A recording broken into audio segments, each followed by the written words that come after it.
ഈ നെയിൽ പോളിഷില്ലേ, അതായത് ക്യൂടെക്സ് ഇല്ലേ, അത് നിങ്ങൾ പുറത്തല്ലേ സൂക്ഷിക്കണം സാധാരണ. അതായത് സാധാരണ ഏതെങ്കിലും ഒരു മേശയിലൊക്കെ വെച്ചേക്കൂല്ലേ, അത് നമ്മൾ ഫ്രിഡ്ജിൽ സൂക്ഷിച്ച് നോക്കി ഒത്തിരി വർഷം നമുക്ക് ഉപയോഗിക്കാൻ പറ്റും. അത് കട്ടയായൊന്നും പോവില്ല. അത് നന്നായിട്ട് തന്നെ ഇരിക്കാം, മേടിക്കും പോലെ തന്നെ ഇരിക്കും, ഒരു കുഴപ്പവും വരില്ല. എത്ര എണ്ണം ഉണ്ടെങ്കിലും നമ്മൾ ഫ്രിഡ്ജിൽ സൂക്ഷിക്കണം. അപ്പം കുറേ കാലം നമുക്ക് ഉപയോഗിക്കാൻ പറ്റും. ഒന്ന് ശ്രമിച്ചു നോക്കിക്കേ. ഞാൻ എങ്ങനെയാണ് സൂക്ഷിക്കുന്നത്? ഞാൻ ഫ്രിഡ്ജിൽ സൂക്ഷിക്കും. എനിക്ക് ഇതൊക്കെ എത്ര വർഷം മുമ്പുള്ളതാണെന്നറിയാവോ? ഇപ്പോഴും ഒരു കുഴപ്പമില്ല. ഇതുണ്ടല്ലേ, ഒരു കുഴപ്പമില്ല ഇത് ഉപയോഗിക്കാൻ. അപ്പം അതൊന്ന് സൂക്ഷിച്ചു നോക്കി അല്ലേ. പിന്നെ എന്നുണ്ട് വിശേഷങ്ങളൊക്കെ? എല്ലാവർക്കും സുഖമല്ലേ? എല്ലാവരും സുഖമായിട്ടിരിക്കുന്നു. അതായത് നമുക്ക് ഇപ്പോഴത്തെ കാലത്തെ പിള്ളേർക്കില്ലേ, ഒന്ന് സമ്പാദിക്കണം എന്നൊരു സ്വഭാവം ഇല്ലല്ലോ അല്ലേ.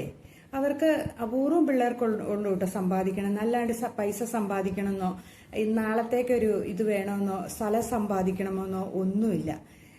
ഇപ്പം ഇവിടെ ഒരു 2-3 ഏക്കർ സ്ഥലമുള്ള ഒരു വീടാണെങ്കിലേ അവിടെയുള്ള ആ പിള്ളേർക്ക് ആ വീടിന്റെ അതിരുകൾ പോലും അറിയത്തില്ലായിരിക്കും മിക്കവാറും തന്നെ. ആ വീടിന് എന്തോ ഒരു സ്ഥലം ഉണ്ടെന്ന് അവർ ചോദിക്കില്ല.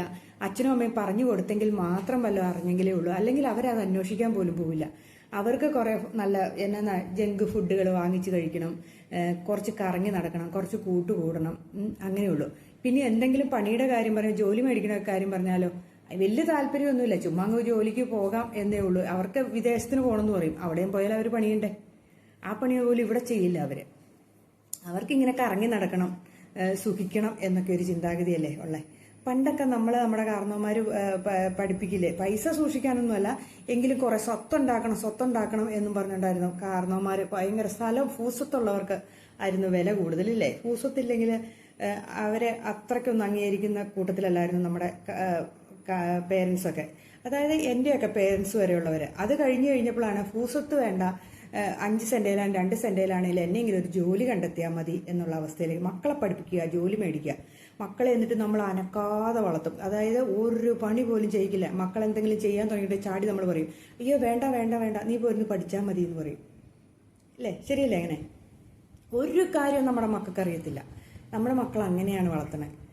അതേപോലെ സമ്പാദ്യശീലം വരത്തില്ല. അന്നുള്ള പണിയുന്നു, അന്നന്ന് എന്തെങ്കിലും ചെലവടിച്ച് നടക്കുന്നു. അങ്ങനെ മാസം അവസാനമാകുമ്പത്തേന് കയ്യിലെ പൈസ തീർക്കാൻ പാകത്തിനാണ് നമ്മളെ മക്കളെ വളർത്തിക്കൊണ്ടുവരുന്നത് ഇല്ലേ. മാതാപിതാക്കൾക്ക് ഉത്തരവ്. ആ സമയത്ത് മാതാപിതാക്കൾ എന്ന് വെച്ചിട്ടുണ്ടെങ്കിൽ മക്കളെ പഠിപ്പിക്കാൻ വേണ്ടിയിട്ട് മുണ്ട് മുറുക്കി കൊടുത്ത് ജോലി ചെയ്തു എന്ന് പറഞ്ഞില്ലേ, അതേ രീതിയിൽ പട്ടിണിയും പരിവട്ടവും കഴിച്ചിട്ടാണ് അവര് ജോലി ചെയ്യും. എന്നിട്ട് നമ്മൾ മക്കളെ പഠിപ്പിക്കും. മക്കൾക്കോ കിട്ടി ഉള്ള സ്വത്തുക്കൾ പോലും വേണ്ട, എങ്ങനെയെങ്കിലും വിറ്റിട്ട് എവിടെയെങ്കിലും പോയാൽ മതി എന്ന് ഓർത്തുകൊണ്ടാണ് അവരിയ്ക്കുന്നത്. എന്തോരം വീടുകളാണ് വിൽക്കാൻ കിടക്കണേല്ലേ ഇപ്പം. അത് എനിക്ക് അറിയാവുന്ന കുറെ വീടുകൾ എന്നാന്ന് വെച്ചിട്ടുണ്ടെങ്കിൽ അവിടെ കാരണവന്മാരിങ്ങനെ ഭദ്രമാക്കി സൂക്ഷിച്ചു വെച്ച നിധി പോലെ, ഭൂതം നിധി കാക്കും പോലെ കാത്ത വീടുകളും സ്ഥലങ്ങളും ഒക്കെയാണ് വിൽക്കാനിട്ടേക്കണേ. ഇച്ചിരി വില കുറച്ചാണേലും കൊടുത്തേക്കാം എന്നാണ് മക്കൾ പറയണത്. കാരണം തന്നെ അവർക്ക് നോക്കാൻ പറ്റില്ല എന്ന്, വീടൊന്നും നോക്കിയിരിക്കാൻ പറ്റില്ല എന്നാണ് പറയുന്നത്. അവർക്ക് വിദേശത്തിന് പോകണം, അവിടെ പോയി ഒരു വീട് മേടിച്ചാൽ മതി, അല്ലെങ്കിൽ ഒരു വില്ല മേടിച്ചാൽ മതി എന്നൊക്കെയാണ് പറയുന്നത്. ഇതൊക്കെയേ ഉള്ളൂ. എന്തിനാ ചിലപ്പോൾ ഓർക്കൂല്ലേ, നമ്മൾ ഇങ്ങനെ സമ്പാദിച്ചിട്ട് എന്താ കാര്യം ഇരിക്കണേ അല്ലേ. നമ്മൾ ഭക്ഷണം പോലും കഴിക്കാതെ നമ്മുടെ ആരോഗ്യം നോക്കാതെ ജീവിച്ചിട്ട് ഒരു പ്രയോജനമില്ലാത്ത കാര്യമാട്ടോ. നമ്മൾ നമ്മുടെ ആരോഗ്യങ്ങൾ നോക്കണം. നമ്മൾ വണ്ടിയൊക്കെ സർവീസിന് കൊടുത്ത് നമ്മൾ വണ്ടിയൊക്കെ കൃത്യമായിട്ട് ചെയ്യും അല്ലേ. പക്ഷെ നമ്മുടെ ശരീരം ഒന്ന് സർവീസിന് കൊടുക്കും. നമ്മൾ ഒന്ന് ചെക്കപ്പ് ചെയ്യാനോ അല്ലെങ്കിൽ ഒരു ഫുൾ ബോഡി ചെക്കപ്പിനോ എന്തിനെങ്കിലും നമ്മൾ പോകുന്നുണ്ടോ? നമ്മൾ ആ പൈസയും കൂടെ സേവ് ചെയ്ത് വെക്കും. അതൊരു 5000 രൂപ അല്ലെങ്കിൽ 10000 രൂപയെന്ന് വെച്ചാൽ അതൊരു ഭയങ്കര ഉരുക്ക. അയ്യോ, അസുഖം വന്ന് 20,000 50,000 രൂപ കളയണേന്ന് ഒരു കുഴപ്പമില്ല. ചുമ്മാ ഒരു ഹോസ്പിറ്റലിൽ പോകണമെങ്കിൽ 10,000-3000 രൂപയാകും. ഒരു സൂപ്പർ സ്പെഷ്യാലിറ്റി ഹോസ്പിറ്റലാണെങ്കിൽ പോയി ആധാരവും കൊണ്ട് പോയാൽ മതി അവിടെ. അങ്ങനെയല്ലേ? ഇതൊന്നും നമ്മൾ ചിന്തിക്കുന്ന പോലുമില്ല. നമ്മളിങ്ങനെയാണ് ജീവിതം, നമ്മുടെ ജീവിതം ഇങ്ങനെയാണ്. നമ്മൾ നന്നാവാൻ തീരുമാനിച്ചിട്ടില്ല. ചില കുട്ടികൾക്ക് സമ്പാദിക്കണമെന്നും പൈസ സേവ് ചെയ്ത് വെക്കണമെന്നും ഒക്കെ ആഗ്രഹമുള്ളവരുണ്ട്. എന്നാൽ മിക്ക കുട്ടികൾക്കും പൈസ സേവ് ചെയ്യണമെന്നൊന്നുമില്ല. അന്നന്ന് ജീവിച്ചു പോയാൽ മതി. ഇച്ചിരി ആർഭാടവും നല്ല ഫുഡും നല്ല നല്ല ഡ്രസ്സൊക്കെ ഇട്ട് നടന്നാൽ മതി എന്നുള്ള ചിന്താഗതിയാണ്. അങ്ങനെയാണ് മനുഷ്യന്റെ ജീവിതം. അവർക്ക് മാതാപിതാക്കളെ നോക്കാനും അവർക്ക് ഇഷ്ടമില്ല. കാരണം മാതാപിതാക്കള് എന്ന് വെച്ചിട്ടുണ്ടെങ്കിൽ അവർക്കൊരു ബാധ്യത പോലെയാണ് മിക്ക പിള്ളേരും. ഒത്തിരി പിള്ളേരുണ്ട് കേട്ടോ, ബാധ്യത പോലെ കരുതുന്നതാണ്. ഒരു പ്രായമായി കഴിഞ്ഞ് ഒരു സമയത്ത് മാതാപിതാക്കൾക്ക് സൗന്ദര്യം പോരാന്ന് പറയുന്ന മക്കൾ വരെയുണ്ട്. ഓ, ഇവിടെ ജനിച്ചതുകൊണ്ടാ, ഈ രാജ്യത്തുണ്ടായതുകൊണ്ടാ എന്നിങ്ങനെയൊക്കെ പറയുന്ന പിള്ളേരും കൂടെ ഉണ്ട്. അങ്ങനെയും കൂടെ ഉണ്ട്. എല്ലാം അങ്ങ് പോയി എന്നാന്ന് പറയണത്, അങ്ങ് പോയി ഉണ്ടാക്കിയേക്കാം എന്നുള്ള രീതിയിലാണ് മക്കളുടെ ജീവിതം. അങ്ങനെയുള്ള സാഹചര്യങ്ങളും കൂടെ ഉണ്ട്. അപ്പോൾ എനിക്ക് പറയാനുള്ളത് എന്നാണെന്നറിയാമോ, നമ്മുടെ ജീവിതത്തിൽ നമ്മൾ ജീവിക്കാനുള്ളത് ജീവിക്കുക.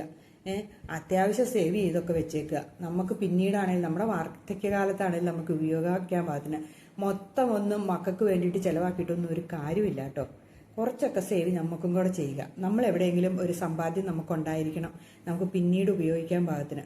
പിന്നീട് നമ്മൾ ഓർത്ത് ദുഃഖിക്കാനാണ്. നമുക്കൊന്നും ഇല്ലാണ്ടായാൽ നമ്മുടെ മക്കൾ തിരിഞ്ഞു നോക്കില്ല, അത് ഉറപ്പായ കാര്യം കേട്ടോ. നമ്മളെല്ലാ സമ്പാദ്യങ്ങളും നമ്മുടെ മക്കളുടെ പേരിലൊക്കെ ഒന്ന് എഴുതി കൊടുത്തു നോക്കിയേ, മക്കൾ പിന്നെ തിരിഞ്ഞു നോക്കില്ല. ഞാനൊരു കഥ പറഞ്ഞു കേൾപ്പിക്കാം. ഒരു ഒരു ഒരു ചേട്ടൻ ഉണ്ടായിരുന്നു. ആ പുള്ളിക്ക് 2 പെങ്ങന്മാരും അച്ഛനും അമ്മയും ഈ പുള്ളി ഉണ്ടായിരുന്നു. അപ്പം ഈ ഒരു ഓട്ടോറിക്ഷ ഡ്രൈവറായിട്ടാണ് നാട്ടിൽ ജോലി ചെയ്തിട്ടുണ്ട്. അപ്പം പുള്ളിക്ക് കല്യാണ പ്രായം എത്തിയപ്പോൾ പുള്ളി കല്യാണമൊക്കെ കഴിച്ചു കഴിഞ്ഞപ്പോൾ ഈ പെങ്ങന്മാരെ കെട്ടിക്കാനുള്ള പൈസയും വീടും നല്ലതൊരെണ്ണം വെക്കാനും അത്യാവശ്യം ഒരു വീട് വെക്കാനും ഒക്കെയുള്ള ആഗ്രഹം കൊണ്ട് പുള്ളി ഭാര്യയോട് പറഞ്ഞു, ഞാൻ വിദേശത്തിന് പോയി ഗൾഫിൽ എൻ്റെ കൂട്ടുകാരനുണ്ട്, അവൻ എന്നെ വിളിച്ചിട്ടുണ്ട്, അവിടെ പോയി ഒരു ജോലി ചെയ്യാമെന്ന് പറഞ്ഞു.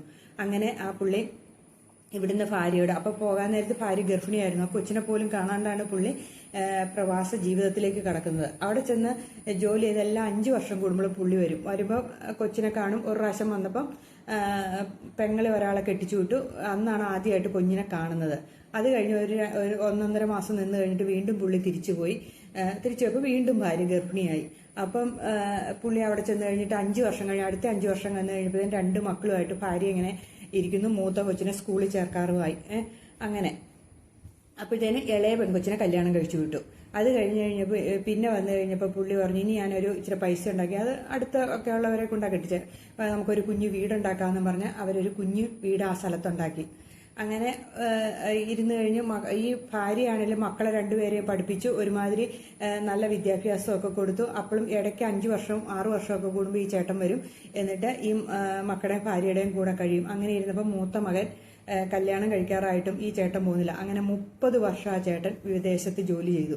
അത് കഴിഞ്ഞപ്പം മകന്റെ കല്യാണമായി, മകനെ കെട്ടിച്ച് കഴിഞ്ഞപ്പം ഈ ചേട്ടന് ഒരു ആഗ്രഹം, ഒരു 5 സെന്റ് സ്ഥലവും കൂടെ മേടിച്ചു കൊടുത്തേക്കാന്ന് ഓർത്ത് മകന് 5 സെന്റ് സ്ഥലം അവിടെ അടുത്ത് ഒരു ബസ് റൂട്ടിന് ഒരു ഇച്ചിരി ദൂരം, അതായത് ബസ്സിന് പോകാൻ ദൂരത്തിൽ മേടിച്ചു കൊടുത്തു. അങ്ങനെ ആ മകൻ അവിടെ ഒരു വീട് വെച്ചു. മകനും ഈ അച്ഛനും കൂടി ഒരു വീട് വെച്ചു. അപ്പൊ പുള്ളി ഉത്തരവാദിത്തങ്ങളെല്ലാം തീർന്നല്ലോ എന്നോർത്ത് വിദേശത്ത് നിന്ന് തിരിച്ചു വന്നു കഴിഞ്ഞപ്പം ഇളയ മകന്റെ അടുത്ത ഭാര്യയുള്ളത്. അപ്പൊ ഇളയ മകന്റെ അടുത്ത് വന്നിങ്ങനെ ഇരുന്ന് ഒരാഴ്ച കഴിഞ്ഞപ്പോഴത്തേനും ഇളയ മകൻ കട നടത്തുക. കടയിലേക്ക് പോകാൻ തുടങ്ങിയപ്പം ഈ അച്ഛനോട് പറഞ്ഞു, നിങ്ങൾക്കൊക്കെ ചുമ്മാ ഇരുന്നാൽ പോരെ, ഞാൻ പോയി അവിടെ കിടന്ന് കഷ്ടപ്പെട്ടിട്ടില്ലേ പൈസയും കൊണ്ട് തന്നെ, എന്തെങ്കിലുമൊക്കെ പണി അച്ഛൻ ഇവിടെ ചുമ്മാ ഇരിക്കുന്ന സമയത്ത് ചെയ്യാൻ പാടില്ലേ, ഈ പറമ്പിലൊക്കെ എന്തെങ്കിലുമൊക്കെ ഒന്ന് ചെയ്യ് എന്ന് പറഞ്ഞു.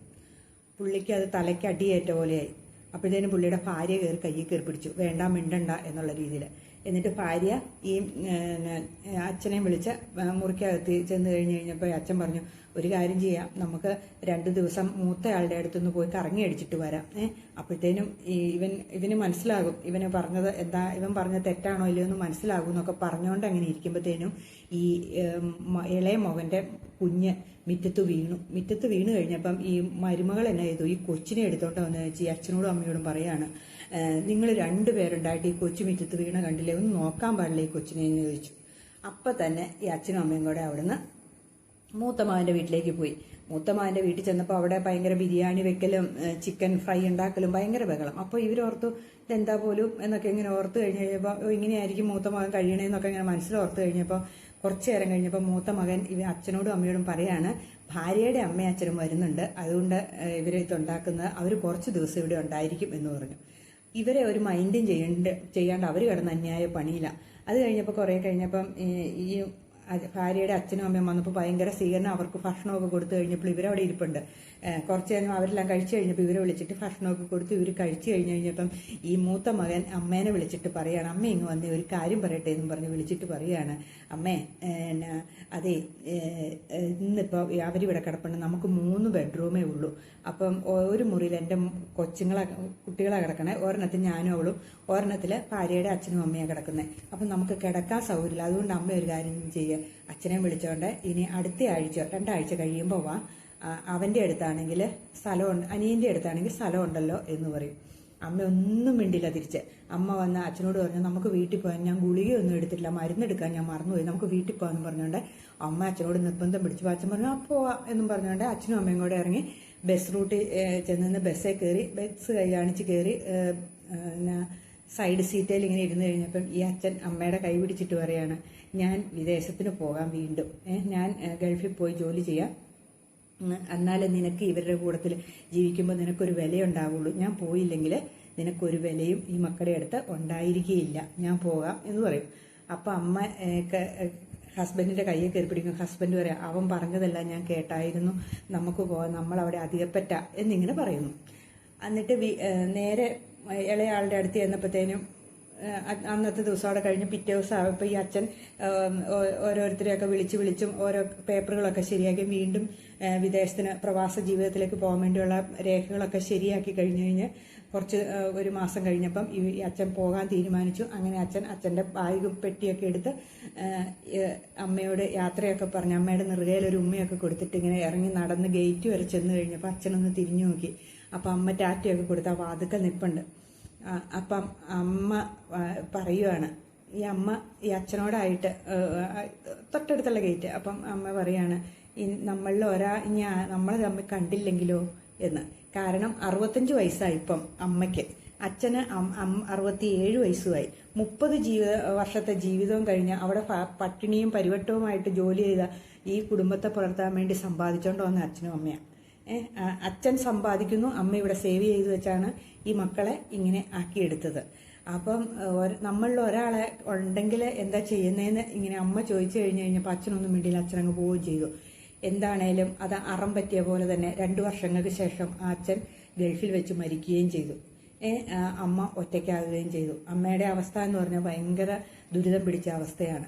എല്ലാ സ്വത്തുക്കളും മക്കളുടെ പേരിലായിപ്പോയി. മക്കൾക്ക് പരസ്പരം അതെല്ലാം വീതം വെച്ച് മക്കളെല്ലാം എടുക്കുകയും ചെയ്തു. അമ്മ ദുരിതപൂർണമായൊരു ജീവിതം നയിച്ചു. കഴിഞ്ഞ കുറച്ച് വർഷങ്ങൾക്ക് മുമ്പ് അമ്മ മരിച്ചു പോവുകയും ചെയ്തു. അമ്മയും മരിച്ചുപോയി. ഇതിൽ നിന്ന് എനിക്ക് മനസ്സിലായത്, നമ്മൾ സമ്പാദിച്ചു കൊടുക്കേണ്ട കാര്യമൊന്നുമില്ല. നമുക്ക് ആരെങ്കിലും സമ്പാദിച്ചിട്ട് നമ്മളിങ്ങനെ തലമുറയായിട്ട് നമ്മൾ ഈ സമ്പാദ്യങ്ങൾ ഇങ്ങനെ ഉണ്ടാക്കിക്കൊണ്ട് ഒന്നുമില്ലായ്കയിൽ നിന്ന് എന്തോ ഒരു മക്കൾ നല്ല നിലയിലുണ്ട്. ഒരു സമ്പാദ്യം ഇല്ലാത്ത കുടുംബത്തിലെ പിള്ളേരും ഒരു അടിപിടിയും കൂടാതെ വളർന്നു വരുന്നില്ലേ? അപ്പം സമ്പാദിച്ചു കൊടുക്കേണ്ട കാര്യം, സമ്പാദിക്കുന്നിടത്താണ് അടിപിടി കൂടുന്നത് സ്വത്തിന് വേണ്ടിയിട്ട്. ഒത്തിരി പേര് എനിക്കറിയാം, നമ്മൾ സ്വത്തുക്കൾ സമ്പാദിച്ചു വെച്ചിട്ടുണ്ടോ അതിൻ്റെ പേരിൽ അടിപിടി ഉണ്ടായിരിക്കും. അല്ലെങ്കിൽ അതുപോലെയുള്ള നല്ല കൃത്യമായിട്ട് പറഞ്ഞാൽ അനുസരിപ്പിച്ച് വളർത്തിയ മക്കളുള്ള അച്ഛൻ്റെ അമ്മയുടെ മക്കളാണെങ്കിൽ മാത്രമേ അവിടെ സ്വത്തിന് വേണ്ടിയിട്ട് വഴക്കുണ്ടാക്കാതിരിക്കുള്ളൂ. അല്ലെങ്കിൽ പരസ്പരം കണ്ടാൽ പോലും മിണ്ടില്ലാത്ത അവസ്ഥയിലേക്ക് ഈ മക്കൾ മാറും. അവർക്ക് വില എന്ന് പറയുന്ന സ്വത്തിന് മാത്രമേ ഉള്ളൂ. അച്ഛനോ അമ്മയോ അല്ല. അവരെ അത്രയും ആക്കിയ അച്ഛനെയും അമ്മേനല്ല. ആ ഗൾഫിൽ പോയി അത്രയും വർഷം കഷ്ടപ്പെട്ട അച്ഛനും അമ്മയ്ക്കും അല്ല അവിടെ വില. ആ അമ്മ കഷ്ടപ്പെട്ടിടത്തോളം ലോകത്തൊരു സ്ത്രീയും കഷ്ടപ്പെട്ടിട്ടില്ല എന്നാണ് ഞാൻ അറിഞ്ഞത്. കാരണം അവർ അതുപോലെ കുഞ്ഞുനാൾ തൊട്ട് കഷ്ടപ്പാടും ദുരിതങ്ങളും ആ ചേട്ടൻ്റെ അച്ഛനെയും അമ്മേനെയും ഒക്കെ നോക്കിയ ശേഷം ആ പെങ്ങന്മാരുടെ കാര്യങ്ങളും ഒക്കെ നോക്കിയ ഒരു സ്ത്രീയാണ് ഈ അമ്മ. നമ്മൾ പറഞ്ഞിട്ടില്ല, ജീവിതത്തിൽ ഒത്തിരി കഷ്ടപ്പെട്ടിട്ടുണ്ട്, പിന്നീട് അവസാന കാലത്ത് നല്ല സുഖമായിരിക്കും എന്ന് പറഞ്ഞാൽ ഒരു സുഖവും ഇല്ല. അതൊക്കെ ചുമ്മാ അന്ധവിശ്വാസത്തിന്റെ പേരാട്ടോ. അതിനെയൊക്കെ അന്ധവിശ്വാസം എന്ന് പറയാം. അങ്ങനെയൊന്നൊരു സുഖങ്ങളില്ല. അപ്പം നമ്മൾ ജീവിച്ചോ അതേ ഉള്ളൂ സന്തോഷം.